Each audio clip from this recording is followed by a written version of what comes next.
Ladies and gentlemen, please welcome back your Master of Ceremonies, Mario Armstrong.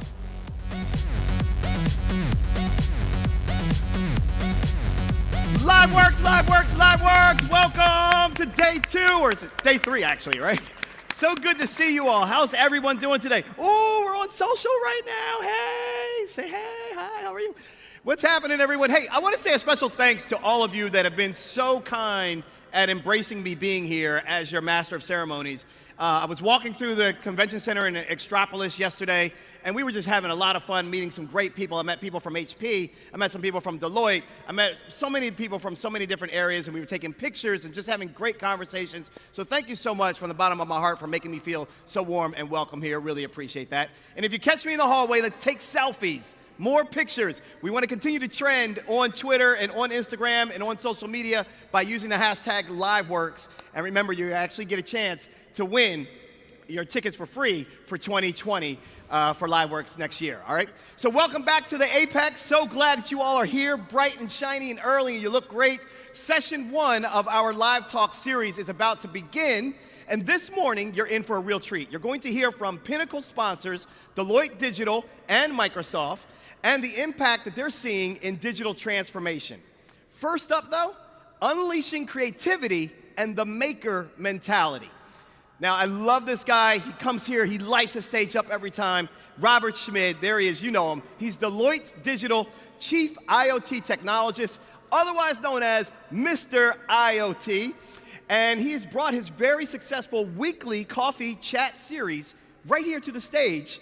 And he's going to have Robert and his co-host Kelsey Carville from Deloitte Consulting will sit down with none other than Adam Savage. You guys know Adam, filmmaker, actor, artist, designer, chief thinker, and former co-host of Discovery Channel's MythBusters.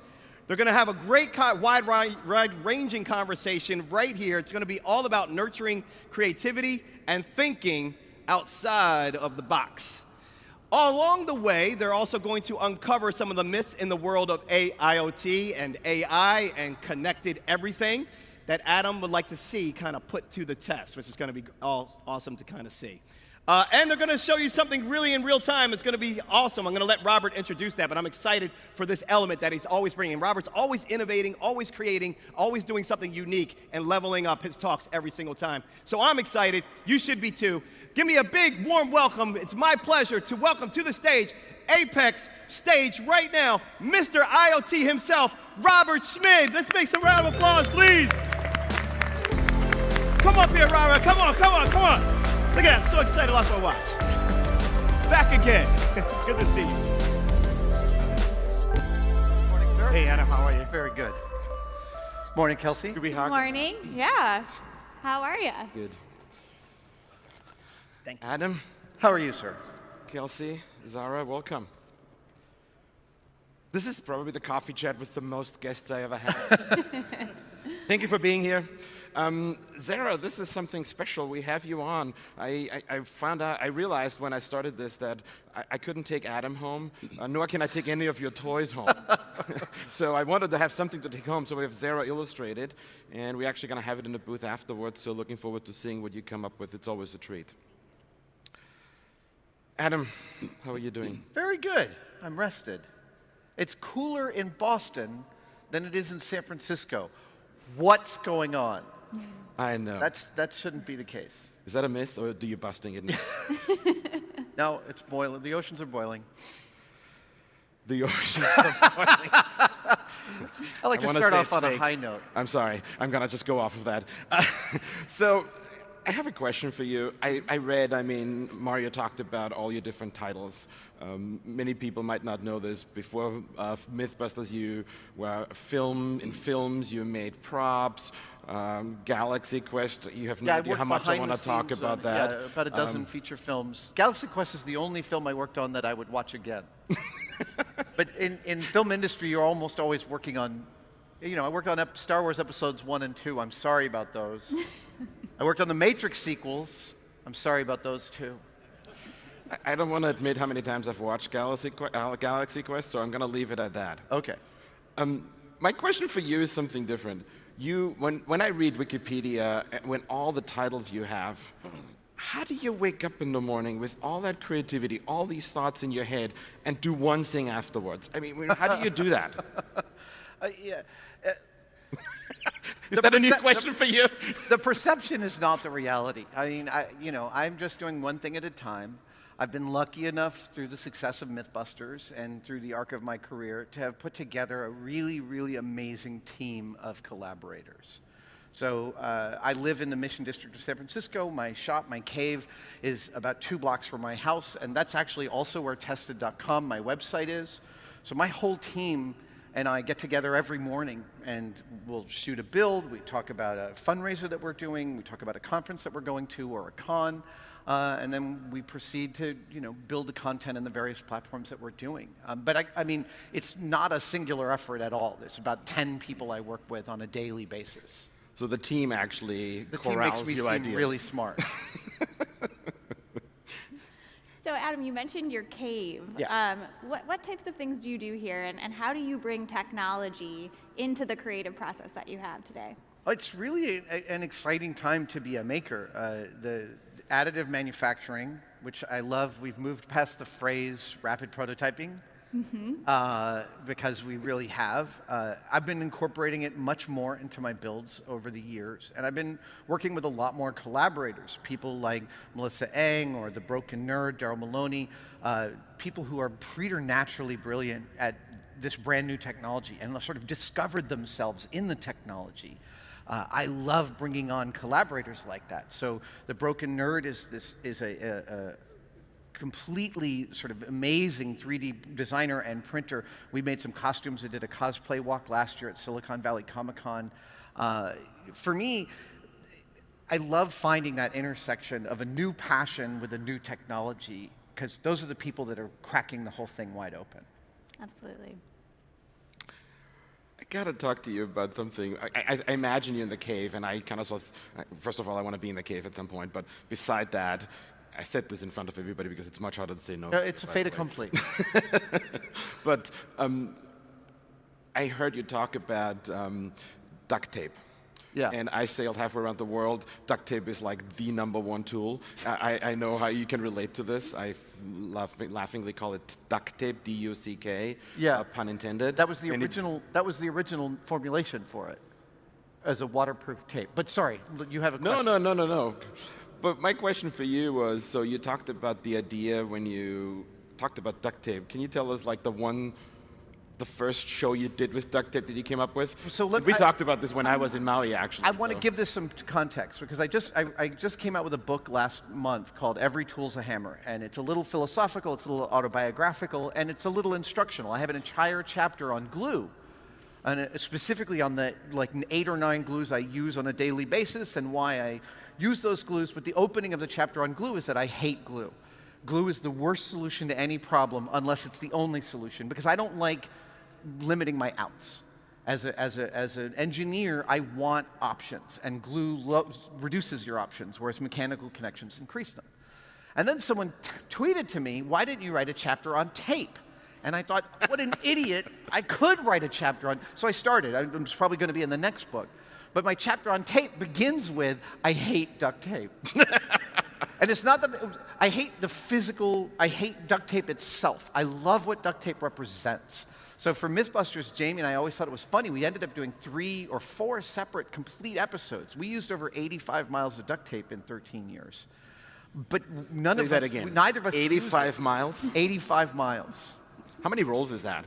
I have no idea. And who was tracking that? What's that? And who was even tracking that? There is some poor intern in MythBusters was produced out of Sydney, Australia, and there was some poor Aussie intern who had to go through every MythBusters episode and sort of like, how many, because we would say at the end of making a boat, that was 85 rolls of tape. This was 75 rolls of tape. So the numbers were there, but some poor kid had to do it. Seems like a good opportunity for maybe an Internet of Things application, so that poor intern wouldn't have to count. Absolutely. Yeah, we could tally. Tallying up the total numbers of everything was a yearly exercise for some kid. That's interesting. So, one of the things that looking back at your career, right, you tend to balance this creative narrative in film and movies with empirical knowledge, right? Science and technology. Any guidance for how to kind of communicate to maybe a more creative audience why it's important to think about the hard facts, science and technology, when you're approaching problems or when you're thinking through problem sets? That's a lovely question. And one of the things that I've learned, so I came to MythBusters having, like you said, worked behind the scenes in special effects. I have no degrees. I spent 6 months pretending to go to college to study acting. And everything else I've learned on the job. So I came to MythBusters thinking that science was something smart people did, and I put myself outside that category. And over the course of doing it, I came to understand, having been both an artist and MythBusters taught me that I am a scientist. It taught me that it is a mode of thinking rather than a mode of training, and that I am an engineer, and that all of these things are practices. It gave me this cultural perspective that when we say something's an art and a science, we put those two things at either side of a bandwidth, and we separate them, and they are not separate. And the reason A needs to go into STEM and it has to be STEAM is because science and art are simply two different ways in which human beings build stories to help understand the world and the universe. And one is arguably more rigorous and one is arguably more emotional, but scientists and artists will tell you plenty of cases in which both cross over in each other's territory. And the more we understand that science is a deeply creative discipline, the more we could raise kids to consider it a vocation rather than an avocation. Right. Because the first thing that I learned when I met dozens and hundreds of scientists is that the distribution of idiots is equivalent across the whole world. Yeah, absolutely. Smart people I have a don't feeling this congregate might in end up any on one Twitter. specific place. This might end up on Twitter, that quote.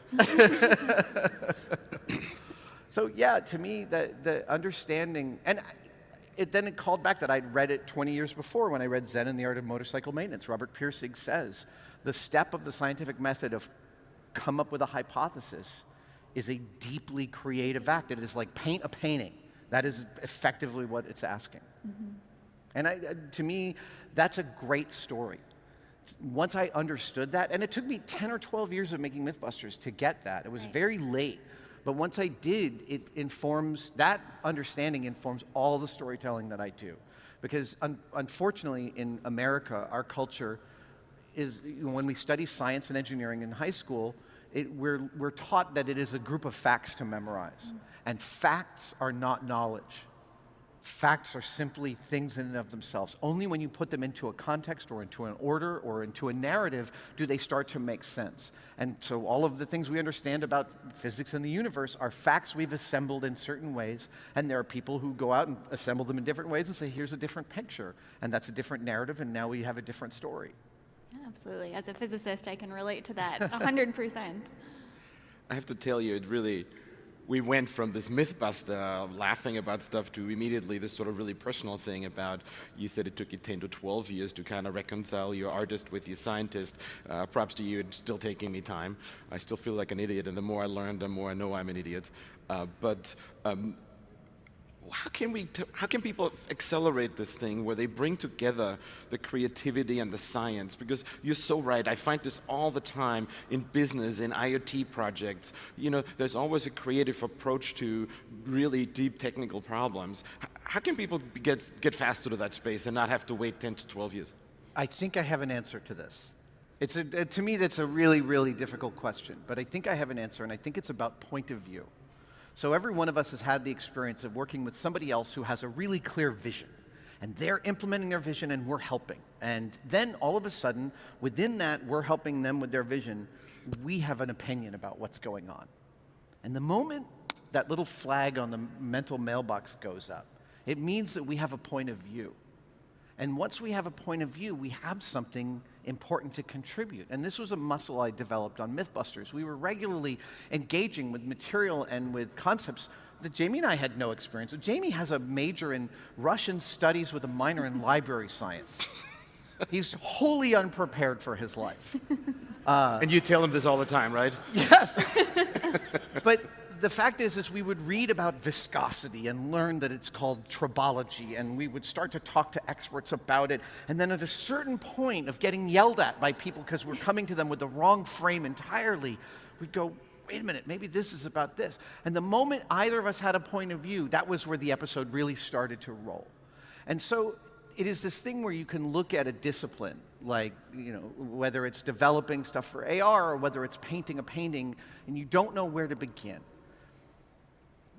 There's always something that you have a point of view on when you do enough research. There's always this, you have an aesthetic point of view, you have a, hey, what about this question that I haven't seen answered in the literature I've read? The moment you have a question that hasn't been covered by your first pass at Wikipedia, something interesting is happening. And in my regular experience, when I then talk to scientists about that field, I was talking to them about something that was kind of often out at the edge. And respecting the fact that once you have a point of view, you have something to contribute. It gets past our imposter complex, right? Because that, I mean, Jamie and I were astounded when the show was first successful, like the second or third year. We would go out and we'd meet scientists and engineers, and they would treat us like peers. And we were like, why are they treating us like peers? We are but dumb. And then we realized deeply that it was about that point of view of, oh, I'm interested, and I'm interested enough to chase this thing down the rabbit hole. So that ended up being what my book was all about, was how to take those things you can't stop paying attention to and feed them until you find something really interesting. And to me, that process could be cosplay, because my personal hobbies, actually I submit that all of our personal hobbies are weird. They're all surpassingly weird, and they're indefensible. Unique. They're unique, sure, that's a nice way of putting it. But examining those things is where we find ourselves, and it's where we find what we have to contribute. I put a bunch of my hobbies on here. Sorry for those quads, I enjoy them. So it's nice toys. What would I see if I put these on? You would see that quad flying around, and I'd get fired, or I'd get kicked off the stage because it would fly out there. Okay, good. Adam, you know, what you're saying kind of reminds me of just like a theme of curiosity, right? As long as you nurture that curious self, it seems to kind of incite some of this being on the edge or poking around here and there. How do you nurture yours? What do you read? What do you, you know, look at and look outside to get some inspiration and start your curiosity? Everything. I've been really lucky on MythBusters. I mean, it gave me this incredible education in. So now when I read a headline about some new science discovery, MythBusters has given me the perspective to read the abstract and then read the paper and actually have sometimes an opinion about the rigorousness of what I just read. And I've certainly actually even written. So there was this study in Seattle by these guys who figured out that distance can equate to blurriness in terms of our ability to parse an image. And this is important for eyewitness testimony. Right. So they were doing things where they were doing, 1, 2, 3 pixel Gaussian blurs on images, and then doing experiments with distance from subjects, and found that there was a great equivalence. And I read this and I thought, but what about movement? As soon as something moves through the light, I'm getting all of this topological detail that I wouldn't from a blurry photo. I'm getting more information. And so I wrote to the guys who did the study, and I was like, have you considered movement? And they effectively wrote me an email that said, stay in your lane, TV boy. And I'm happy to say that I felt enough of my own oats from doing MythBusters to think, yeah, you guys can go to hell. Yeah. Look up, you know, who else is doing research in that space and shoot that hint over to them. I want to go into this curiosity some more. I'm sure you've been asked a trillion times, what's your favorite Mythbuster show? And that's going to be my last Mythbuster question. I want to know, what's the show you didn't get to do? Oh, so if it was spectacular, Discovery was a great partner. And we eventually got to do almost every really complicated myth that we wanted to do. I mean, if time and money and resources were no obstacle, we would have gone to the moon and taken a picture of the Apollo landing site to show that we'd been there. But barring that, there was a story that I wanted to do in the beginning that is no longer necessary. I wanted to test vinyl versus tape cassette versus MP3 in a car, in a house, in a concert hall. I wanted to test all the high fidelity myths that were around when I was younger, like green around the CDs, or I wanted to test there is a company that makes speaker cables that cost $20,000 for a 6 or 8 foot length of speaker cable. And it's full of all of this malarkey, you know, angel wings and kitten paws and whatever other. Fairy dust. Yeah, exactly. $20,000. So to me, this is an entire company of thieves. They are robbing people. They are lying to them. They are effectively psychics cleaning out old women of their bank accounts. And I wanted to test $20,000 speaker cables against coat hangers because I guarantee you there's no difference. And Discovery was like, audio myths, nah, we're not that into it. And then CDs went away, and vinyl is making a comeback. Even tape cassettes are making a comeback, but I'm not sure that's a good thing. What do you listen to at home then now, today? Music-wise? Yes. Oh, Do you listen to vinyls or CDs? It's streaming? all, yeah, I listen to MP3s, and I'm old school, so I actually like to keep them on my phone, which makes my interface with Apple a nightmare, because Apple wants me on the cloud, so they make it really hard for me to do what I want to do, which was listen to music on my phone. Sorry. I get really mad about iTunes. What I listen to, though, is a lot of, I'm addicted to female singers. So people like Sarah Bareilles and Brandi Carlile are my regular playlists while I'm working. Chicks whining about the ocean. That's my playlist. Yeah, we actually caught up on that, and I have a very similar music taste. I was wondering, can I enter into Spotify, like whiny female? Yeah, A playlist would come up for me. Fiona Apple. It's true. That's taking me back. You know, and even talking about, you know, CDs to cassettes to MP3 and seeing technology evolve like that in the music industry, in the film industry, how have you seen kind of technology take the costumes, props, like how have you seen that really take off based on technology? It's been amazing. In the first days of MythBusters, there were no GoPros. So for the first 4 years, not only were there no GoPros, but almost all digital cameras buffer. They record, and then they process that recording before putting it onto the medium, which means when you take a camera... This is recording, you know that, right? This is when you take a camera and you give it any kind of shock load. Oh, this is the actual so sorry. It's okay, it'll look good. It'll look really good, it'll be special. When you give... Is it still blinking or is it dead? No, It is still it's still on. blinking. It's still on. I love it, though. That's awesome. This is why we can't have nice things. When you give a camera a shock load, you cause it to immediately erase the last 10 seconds of footage.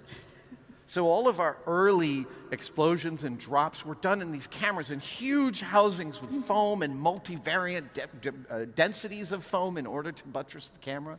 So when GoPros came around, it changed our lives. And then after GoPros came, the lens manufacturing has undergone a huge change in the last 15 years. So that radically increased the cinematic look we could add to MythBusters. Then came the cheap camera movers and the gimbals. Drones absolutely added to our storytelling. And it's funny, within cosplay, I mean, 3D printing has been an incredible boon to cosplay, but so has foam manufacturing, and that's old school. Yeah. Right? We've been able to make stuff out of hot glue and camping mats forever, since PVA foam has been ubiquitous, which is like 25 years, and yet it only really came about 10 years ago. People started to figure out you could transfer 3D printed patterns to foam and actually make a suit of Iron Man armor or, you know, huge anime armor out of foam, and it's very wearable and very comfortable. I love all of that progression. And along the way with MythBusters, all it did was regularly deepened the way we could tell stories. And ultimately, that's all that we're doing with this technology. I submit that's all any of us is doing within the technological space. We're using it to deepen and widen the stories we can tell each other about our experience, about how we think the world works, about how other people's experience and their experience of how the world works, and giving us different perspectives. So I'm curious, we've talked about, I'm so dying to dive into the suit. Maybe I have a quick question and I go to my real question. Is the suit on Friday in Savage Builds gonna fly or not? Or Well, so this is, please kill me then and tell them anyhow. I have a new show on on Discovery Channel coming out this Friday at 10 p.m. after BattleBots. It's called Savage Builds. It's an absurd engineering show, 8 episodes, different collaborators with every episode. So in one, I worked with Adam Stelzner from Jet Propulsion Labs. He's the guy with the Elvis haircut that is one of their lead engineers, to build a World War II munition called the Panjandrum, a giant 3.5-meter spool with dynamite in the middle of it that was supposed to roll over the Normandy beaches to get to the seawall. Tori Belleci came on the show, and we had a food fight with a minimum distance of 100 feet. And it turns out I built this very successful machine gun that shot hot dogs. And they didn't fly well until I lubed them up with ketchup. And it turns out that a ketchup-lubed hot dog, when it flies 100 feet, leaves this hilarious little sphincter mark on chef whites. But the first episode is Iron Man. And I got permission from Kevin Feige, the head of the Marvel Group, directly, to have access to the original Iron Man Mark II files from the first Iron Man movie. And we 3D printed a suit of Iron Man armor out of titanium. Does it fly? Hold on. It turns out that when you 3D print titanium, you can actually attenuate its grain structure so that it's far stronger than plate or billet titanium. And we fired guns at it, and they slid right off of this armor. So I didn't realize that would be the case. So I brought really lightweight guns. I brought a .22 caliber, and then we brought a 9mm and a .45, and all of them just like sprayed off of it. And yes, we did get it to fly. Yes! My friend Robert Browning is the inventor of the gravity rig, which is 1,000 horsepower of jets that he straps to his arm. He taught me how to fly in this rig. And it is really difficult to learn a complicated physical skill when you only have 2-minute windows within which to learn before you have to refuel. So I have to tell you, when I sat in a meeting where we talked about our augmented reality experience for a factory, and I thought making rubber ducks was crazy, my team will hate me when I come after this speech with all the ideas you have here. This is gonna go nuts. So I want to take this to the IoT side now. We talk about all these myths and all these different things. One, what do you think about Internet of Things and connecting things and so forth? What's sort of like the biggest myth for you? And what do you want to build where you connect things? What's going to be the next savage build that's really IoT? So for me, the thing that I want is the AR rig that tells me who I'm talking to. Robert, it's nice to meet you. I meet so many people in the course of my life. I'm a very public figure. I meet hundreds of people a week. And I have almost what I call a fame-induced prosopagnosia, face blindness. Yeah. So for me to have the glasses, and I've been, I've gotten the full HoloLens demo, and I've been working with the guys from Magic Leap for years. I love this technology. I love the idea of a different world gridded upon ours, and I love all of the different explorations into this space. I get really, really excited about it. I get excited about being able to experience the reality of something that's there that's not there. For me as a storyteller, that's and I love VR too. I actually travel with my Oculus Quest because I can't stop playing Beat Saber. I think that I'm working out. As long as I think I'm working out, I'm going to keep doing it. But AR is the one that gets me really, really excited because there's something about still being in the world, not shielded from it, and yet having these things gridded on top of it. I like the idea of looking at things and seeing their internals. Everything that Iron Man gets to do, I want to eventually do. It's why I'm sticking with the thick glasses, because eventually the technology will fit in these, right? I have it in it. You have it already? No, I don't. I wish I did. So do I. Basically, you're saying in order to have your vision of knowing who everyone is, everyone would need to agree to that, right? Well, and this is superiorly creepy, I recognize. And that actually, weirdly, one of the other technology spaces I'm curious about and tend to pay a lot of attention to is privacy, which is one of the issues IoT has had to work on. And there's been some bad press about that, and it's needed.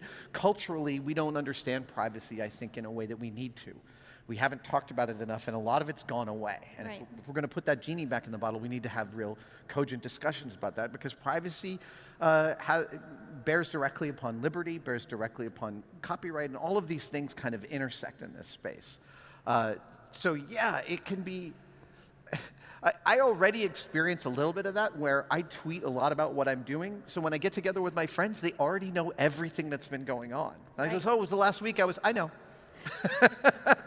So to a certain extent, the internet's already given in my life a bunch of people witness to what I'm actually already doing. And yeah, there are some really interesting issues around what we'd be able to witness and see about other people. Black Mirror has done a great job, I mean, both on the positive and negative side, mostly on the dark side. But again, these are really important discussions for us to have. We need to know where we want to draw our lines culturally to feel safe in these spaces, because that's the most primary thing. It's like when we put these things on, we want to feel safe. We don't want to feel like we're being exposed. And have you noticed, I know you work with a lot of different generations, right? In your work, you've had students and people that have been in the industry for decades. Do you notice any sort of difference in reception to this privacy issue, and any sort of change kind of coming through the younger generations that are more open to it and more accepting of this technology? That's a great question. I will say that it strikes me that young girls are much more cognizant of the dangers of these technologies than young boys. And I think that is hard-won knowledge. And that's unfortunate. My kids are digital natives. They're 20 years old, and their lives are sprayed out across social media. I haven't asked enough. What your question reveals to me is that it's a question I want an answer to.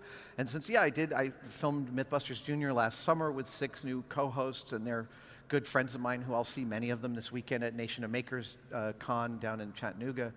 I'm going to be asking.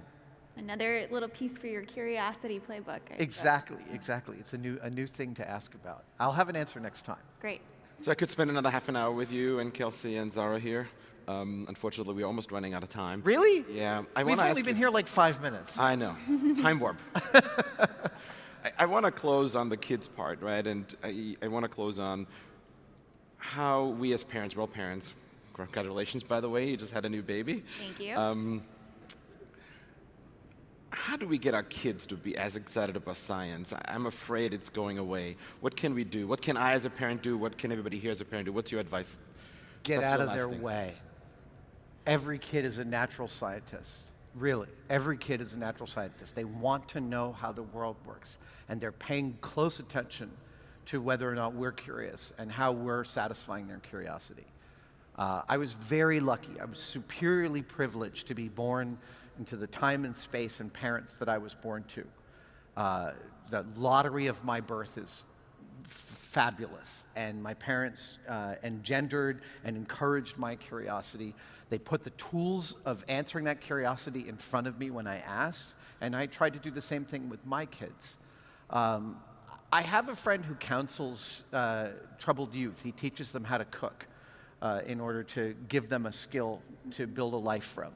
And one of the things he's noticing with this new generation is a lack of manual skills, because their lives are so phone-based. Now, before we crap on millennials or Gen Y or whatever, I would like to point out that, number one, there's graffiti on a wall in Pompeii complaining about kids these days. So it is a universal human condition to poop on the new generation. Second of all, I don't think we have left much of a world for this generation, and I don't think that we should be proud of the world that we've left for them, and so I don't think we have a lot to say. However, it is really vital, if we are going to train a generation or subsequent generations of digital natives to be able to participate in their world, in our world, that they learn how to, the tools of that manipulation, that we put those tools, rapid manufacturing, in front of them, that we satisfy their curiosity, that we teach them the stories of science instead of the facts of science, that we engender our teachers to be able to do that so that they're not teaching to tests, they're teaching their students. So, naturally curious and get out of their way. Yes. Love it. Adam, thank you so much. I want to leave you with a pair of socks. Oh, which excellent! people can have with ducks. I love duck socks. You know, I think of creativity a little bit. There's the comic book we made, and this Fabulous. is for you too. Thank you very much. Thank you. Thank you. It was great having you, and Kelsey? please protect me from my team. They're gonna. More ideas. Thank you, Kelsey. Thank you, Zara. Thank you. Thanks, guys.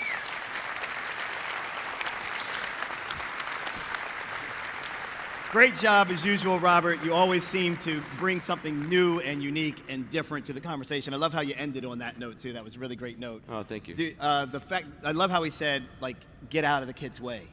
You know, we as parents, we often want to say, no, don't touch that. You're going to burn your hand. It's like, yeah, you know, we need to let kids and be curious as long as it's not going to, you know, really hurt them. We should let them fall and get back up and learn. I find myself almost, I have to be a kid sometimes to actually bring my creativity out and sort of like forget stuff and be a kid. So what do you do to do that?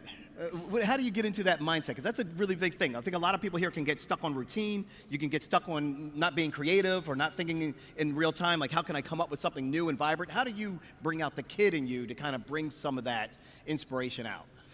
I've never thought of it this way, but when Adam talked about that flag, yeah, it's about recognizing the flag and not sitting and thinking, well, you know, that's been said already, or I don't matter, or something like this. It's about like, oh, there's a flag, throw it in, and give a space for people to throw their flags in. Nice. And then that becomes sort of like, you know, you get a bunch of ideas. Yeah. Just be brave, and nothing is silly. I mean, weird is unique, really. Yeah. And I think of it that way. And I think if you can lean into your awareness, the more you know, I call it illogical combinations, the more that you can bring peanut butter and jelly together. Someone at first thought peanut butter sandwiches were just the greatest, and jelly sandwiches were just the greatest. And then someone was like, peanut butter and jelly, and it just takes off. So I think illogical combinations, so being more comfortable throwing your flag in there and not worrying about it, you'd be surprised at what can come up from your energy that you're putting into a space. Now, you know what? I have to do the obligatory thing, right? We have to do this before I let you go. All right, here we go. Ready? Oh, let's get one with the Deloitte in the background right there. Here we go. Okay, 1, 2, 3. No, you gotta go down. There's no Yeah, Deloitte. Here we go. Always branding. Thanks again. Give another round of applause, please, for Mr. Please IOT. join us at the booth. And come check out his booth. Thank you. So good to see you. Robert Schmid, everybody, Mr. IoT. Thank you so much for that. All right, now, next up, we will hear about digital transformation and driving that digital transformation in manufacturing. Manufacturing industry leaders are creating competitive advantages by